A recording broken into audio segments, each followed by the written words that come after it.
Allah subhanahu wa ta'ala placed so many bounties in that land that it takes care of millions of people in the world. Today, billionaires want to go and they can't go. Have you seen the new Hajj laws? Today, millionaires want to go to that piece of deserted land that nobody would have wanted to go once upon a time. It has become so special in the eyes of Allah. See what Allah can do? From nothing to the worth of billions. That there are millionaires who want to go to Hajj and they don't get an opportunity to go. Anyhow, in the second khutbah we'll continue, Bismillah. But remember, always remember, Allah tries us in different times and different ways. Don't follow the people who have no iman and faith and get into bakhwas and gossip and bekar, unnecessary conversation that deteriorates our iman, that brings down our faith as Muslims. Muslims don't operate like that. We move at a different level. See the level Hagar moved at? She's heading to a piece of land with no food and no water. Husband is going to leave her and come back to Palestine with the next wife. Yeah. Nowadays, if you have two wives and you give one of them gold and diamond and you're going to go visit the next wife for 1 minute, she will kill you. What? She'll kill you and everything you have. Here, Hagar, husband, is putting her in a deserted land, no food, no water. Coming back to her next wife, and she said, Allah will take care of us if that is the wish of Allah. Allahu Akbar. Listen, this is not a Nancy story. It's a living example. This is not a story. It's alive today. Go check that Makkah.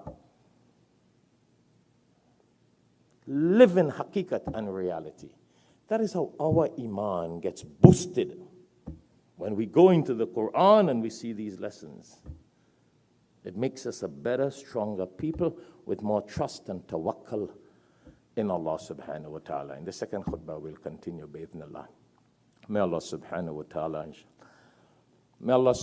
ta'ala bless us. May Allah subhanahu wa ta'ala forgive us. May Allah subhanahu wa ta'ala guide us. May Allah subhanahu wa ta'ala protect us. May Allah subhanahu wa ta'ala grant us Jannah without reckoning. Wa akhiru da'wana alhamdulillahi rabbil alamin.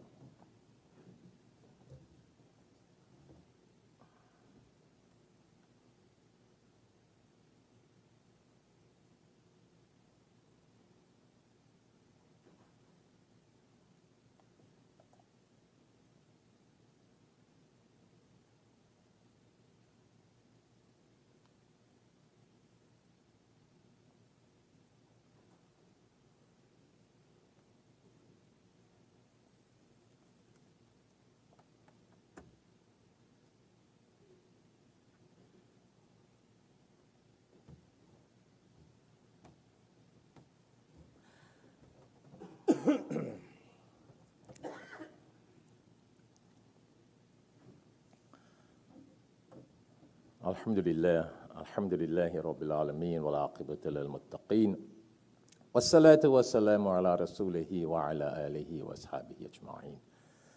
Alhamdulillah, all praises and thanks are due to Allah subhanahu wa ta'ala for blessing us with the opportunity to be here today to perform the Salatul Jummah and to listen to the khutbah. We ask Allah subhanahu wa ta'ala to shower His peace and blessings upon the Holy Prophet Muhammad sallallahu alayhi wa sallam wa ala alihi wa ashabihi ajma'in. We ask Allah subhanahu wa ta'ala to shower His rahmah, His mercy upon each and every one of us, to shower His guidance, His forgiveness, and His acceptance upon us. I again ask Allah subhanahu wa ta'ala to shower His mercy upon me by giving me the permission and the ability to continue with the second khutbah. I ask Allah subhanahu wa ta'ala to shower unto me the quality of tawakkul ala Allah, the trust in Allah subhanahu wa ta'ala, the taqwa, the piety, the iman, the faith, the hikmah, the wisdom, the ilm, the knowledge, and again the ability to fulfill this responsibility in delivering the khutbah or the sermon. I put my tawakkul, I put my trust in Allah subhanahu wa ta'ala. And indeed, Allah subhanahu wa ta'ala is the most merciful. Allah subhanahu wa ta'ala is the most sufficient. Alhamdulillah. So in addition to not being negative, not giving up as Muslims, my brothers and sisters, that's the whole reason why suicide is not permissible in Islam. Because Muslims are not supposed to give up. We're supposed to put our trust in Allah subhanahu wa ta'ala. Things may be bad, but it could have been worse. You remember there's a little reference about this guy. He once went on the top of a roof. Things was bad. Business, job, money, bills. And he decided he's going to commit suicide. He went on the top of a building. High, rise. The last thing he had with him to eat was a banana. Yeah? Took the banana, went on top of the roof. Hafiz Munir, you're following? Yeah. Hafiz Munir, you there? All right, alhamdulillah. And on top of the roof, he ate the banana, peeled it, of course, ate it, and went forth to jump. But before he jumped to commit suicide, he threw the banana skin down. And because of the height, it took some time for the skin to fall down. By the time it hit the ground, there was a poor guy there who was looking for something to eat. He took the skin and he ate it. Then this guy that was on the roof said, I thought things were bad with me, but it's worse with other people, and I'm going to kill myself again. There are other people who may be going through worse situations. That was a motivation for him. To let him know that while you and I might think that something is going wrong with us, there are people who got more problems. And we should thank Allah for the bounties that we have. Do you know, only, last week, a couple of weeks ago, I was mentioning to somebody, they were asking, so how do you handle all these problems in life? I'm like, do you know what motivates me when I have problems in life? Because, alhamdulillah, we do a lot of counseling and we listen to a lot of problems that people have. So when I listen to other problems, I realize I have no problems. My problem is nothing to what these people have. And they're telling me, and I'm trying to find, and I'm giving them answers and solutions for their problems. And I'm like, you so foolish? You worried about a little? You're only in 5% pain.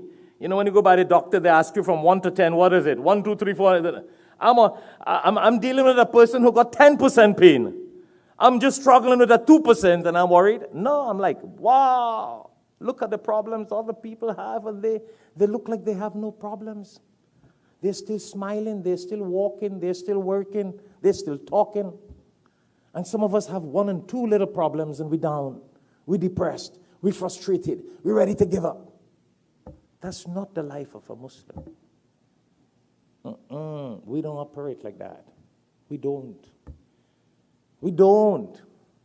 We always got to look at the bounties and favors of Allah, which are much more than the problems we have. The problems we have may look big, but the bounties are much bigger. Always remember that. That's why Allah subhanahu wa ta'ala, in Surah Al-Duha, chapter 93 of the Quran, when the Prophet sallallahu alaihi wasallam, the tafsir tells you, وَالضُّحَى وَاللَّيْلِ إِذَا سَجَى مَا وَدَّعَكَ رَبُّكَ وَمَا قَلَى, down to the end. Tafsir and commentators tell us there was a little time the Prophet wasn't feeling well, and for a little while he didn't receive revelations. For a little while, Jibreel alayhi salatu wasalam didn't come and give him any revelations. And he was getting like, what is happening? Did Allah desert me? What is going on? So beautiful. Let's just remind ourselves of these verses. You read it in Salah. We hear it all the time. This is what Allah made as an example in the life of the Prophet sallallahu alaihi wasallam for us. So he was feeling a little down, neglected. Has Allah neglected me? Well, people were also trying to frustrate him. Your God has given you up. Your God has forgotten you. Yeah? And that's how Allah subhanahu wa ta'ala said, مَا وَدَّعَكَ رَبُّكَ وَمَا قَلَى. Allah, Ya Rabb, has not forsaken you. See? Allah is telling the Prophet ﷺ. Allah is saying, your Lord has not forsaken you. وَمَا قَلَّى. And your Lord, Allah is not displeased with you. Don't worry. It's just a little time. Allah has better plans. Samajh gaya bhai? Don't we read this surah all the time? Don't worry, gas prices may be high, but better times will come. You remember when COVID was in place? Man, I remember hearing some of the owners of convenience stores say they never made so much money no other time in America than they made in COVID time. They in closed shop. Big businesses got to close down, but convenience stores were milking. Money was just, and everything was just selling out. Nobody going in places, they're driving through. So it was bad times for other people, good times for convenience store owners. So much gaya bhai. That's how it operates. That's how it works. Oh, I see a lot of convenience owners laughing and smiling here. You probably know. You probably have so much money from that you need to share now. Because you see, Allah could cause back some bad times, eh? Oh yeah, that's how Allah operates. You milk a lot in those days, you got to share it. Enjoy it. وَأَمَّا بِنِعْمَةِ رَبِّكَ فَحَدِّثْ. What Allah says? Proclaim and enjoy the bounties of Allah.